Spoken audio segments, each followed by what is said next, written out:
Vidéo rapide aujourd'hui car on m'a posé une question assez pertinente qui était combien je peux manger de fruits par jour. Ça fait écho à ma vidéo d'hier où je vous parlais du danger des sucres. Alors ici dans ma vidéo d'hier, d'ailleurs que je vous remets ici pour ceux qui ne l'ont pas vu, je parlais bien sûr principalement des sucres industriels, le sucre tel qu'on va le rencontrer dans les aliments tout faits, les aliments préparés, dans les aliments hautement transformés, d'ailleurs qu'on peut à peine appeler aliments en fait sur le principe. Mais ça ne concerne pas ou peu le fruit qu'on va avoir dans les sucres. Le fruit des sucres, c'est ce qu'on appelle le fructose. Et d'ailleurs, j'ai fait une vidéo aussi récemment sur le fructose. Je mets aussi la vidéo ici pour ceux qui ne l'ont pas vu, où je vous expliquais que le fructose avait deux facettes, le côté positif lorsque c'était dans les fruits, le fruit entier avec les fibres, et le côté négatif lorsque le fructose était dissocié du fruit et qu'on le retrouvait tout seul dans justement là aussi les produits transformés. Là c'était vraiment la partie négative. Quand vous mangez un fruit, vous ingurgitez des glucides via les fruits, donc le fructose. Et ça va dépendre en fait de votre objectif santé. Quelqu'un qui est par exemple un jeune homme de 20 ans et qui fait du sport tous les jours et qui veut du coup rester un peu en forme, et une dame de 80 ans qui veut perdre du poids n'aura pas les mêmes objectifs. Et là aussi, je vous renvoie à une autre vidéo que j'avais fait sur la quantité de glucides à consommer tous les jours.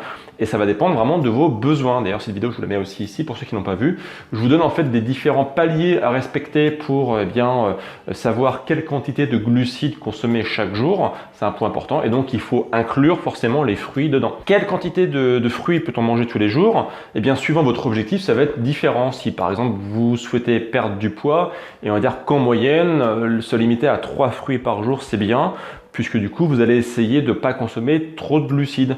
Les glucides des fruits, malgré le fait qu'il y ait les fibres, ça reste des glucides. Donc notamment quelqu'un qui veut perdre du poids et qui est un peu sédentaire, va essayer de diminuer sa quantité de glucides pour justement faire travailler ses stocks internes au lieu de remettre de l'énergie, car oui, l'énergie qu'on va avoir dans les fruits va être convertie en gras si jamais vous ne dépensez pas cette énergie. Inversement, quelqu'un qui est plutôt sportif et qui est, qui demande beaucoup d'énergie, qui fait du sport tous les jours, aura des besoins plus importants. Dans ces cas-là, on peut monter facilement à 4 ou 5 fruits par jour, en incluant le petit déjeuner, le repas du midi, le repas du soir et éventuellement des encas.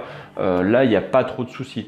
Et puis en moyenne, on peut se limiter, on va dire à 3 à 4 fruits par jour pour monsieur et madame tout le monde, en privilégiant quand même, si possible, les fruits à index glycémique bas, comme par exemple les baies qui ont un IG bas et aussi une charge glycémique bas, puisque du coup ce sont des tout petits fruits. Attention aussi aux fruits hautement glucidiques comme la date par exemple qui contient plus de 70% de glucides, ou la mangue qui sont aussi des fruits assez glucidiques. Pour ces fruits-là, conservez-les pour le week-end, pour les grandes occasions, et bien sûr ne pas en manger tous les jours. Dans tous les cas, les fruits doivent faire partie d'une alimentation santé. Ils sont riches en micronutriments, en vitamines, en fibres, donc oui, consommez-en, mais juste pas en excès. D'ailleurs, c'est partie des erreurs de l'alimentation paléo. Pour ceux qui débutent l'alimentation paléo, c'est de se gaver de fruits. Mauvaise idée, surtout si votre objectif c'est la perte de poids. Bien sûr, les choisir bio et de saison pour bien respecter le cycle naturel des fruits et ne pas faire venir des fruits de trop loin, malheureusement, même si c'est pas toujours facile, on le sait bien. Et n'oubliez pas bien sûr que la base de l'alimentation, ça doit être les légumes, même si on sait que c'est pour beaucoup de gens un petit peu moins sexy. Les légumes sont on peut en manger quasiment à volonté, alors que les fruits, non.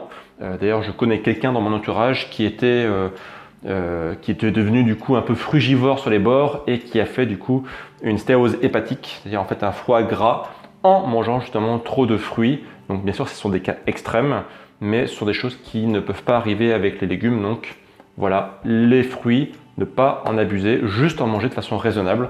Encore une fois, 3 à 4 par jour, c'est déjà très bien. Voilà pour cette vidéo, petite vidéo rapide. N'hésitez pas à vous abonner à la chaîne YouTube de Bimove. Effectivement, je publie une vidéo par jour. N'hésitez pas à partager cette vidéo si elle vous a appris des choses. Et moi, je vous retrouve donc dès demain pour la prochaine vidéo. Et d'ici là, bien sûr, prenez soin de vous. Ciao!